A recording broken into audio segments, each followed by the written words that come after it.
Hi,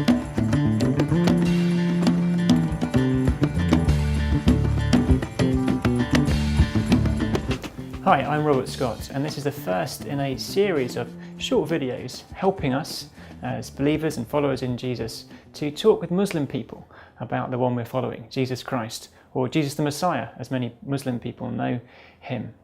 Now, I don't know what you think about or feel when you hear the word Islam or Muslim. Maybe things about Charlie Hebdo, maybe veiled women, maybe black flags naming the Islamic confession of faith, there's no God but God and Muhammad is his prophet, waving over Syria. Maybe the nice family next door that cook great curries. I don't know what you think or feel. But why not spend a few seconds now just thinking about that? How do you feel when you see images like the ones I've mentioned? How do you feel when you hear the words Islam? If I'm honest, when I walk out of my house in East London, I turn left, it can often feel like I'm back in Bangladesh. Me and my family have been there in the past. It can feel like my country has been taken over. It can feel like the future is uncertain. Maybe there is going to be an Islamic takeover. What will happen to my children? I fear for them. And if I have such fearful thoughts, it's only a short step to not liking these people, the ones who are in my country. It can lead to loathing and not wanting to engage with them whatsoever. And yet I'm supposed to be the one that's talking with them about Jesus. What helps me then to overcome these feelings of fear and loathing is preaching to myself that there is a big, strong God in charge of this world. That the God of Isaiah, who comforts his people even as Babylon is at the gates, is in control of our country too. Islam may well take over this country, who knows? I'm not a prophet in that sense.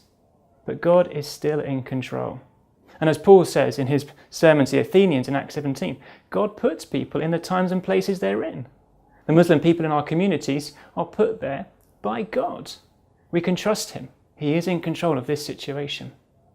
So that's one thing I keep having to preach to myself. Not fear, but faith in a big, strong God.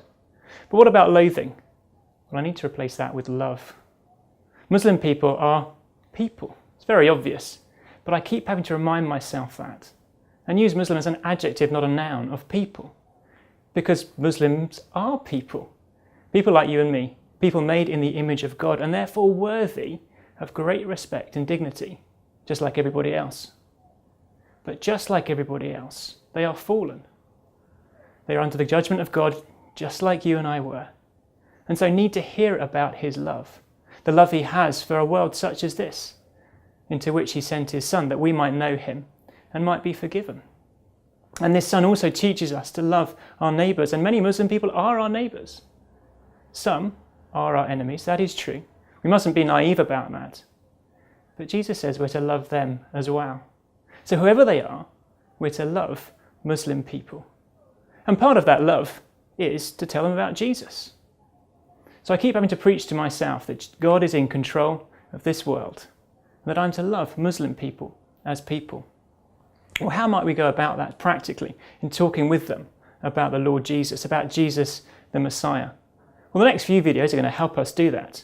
But here are one or two things that we found helpful. First of all, drink a cup of tea. One Christian leader has said the easiest way or the quickest way to a Muslim person's heart is through 1,000,000 cups of tea. That's not difficult, is it? Any of us can drink a cup of tea. But it takes a while. It's 1,000,000 cups.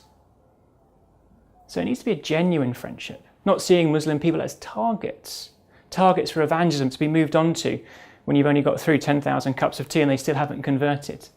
It's out of a genuine relationship. It's interesting, if you look at literature about Muslim people who start following Jesus, they're often quite suspicious of Christians.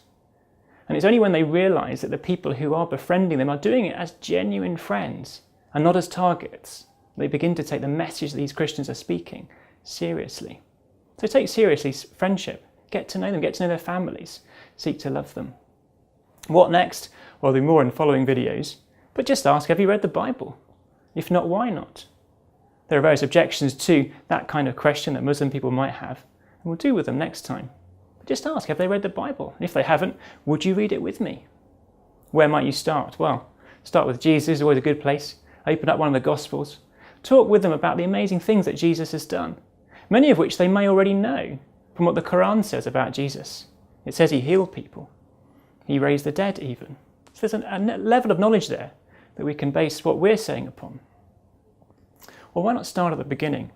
I mean, that's what Jesus often did, and not least when he rose again. On the road to Emmaus and with the disciples in the upper room on that first resurrection Sunday, they were clueless as to who he was and what was going on and why it all happened. And so he goes back to the beginning. And beginning with Moses, he explains why that Christ had to come and suffer, die, rise again. Many Muslim people don't understand why we talk about Jesus so much because they don't understand the context into which he comes, God's plan of his promises, how Jesus fulfills those.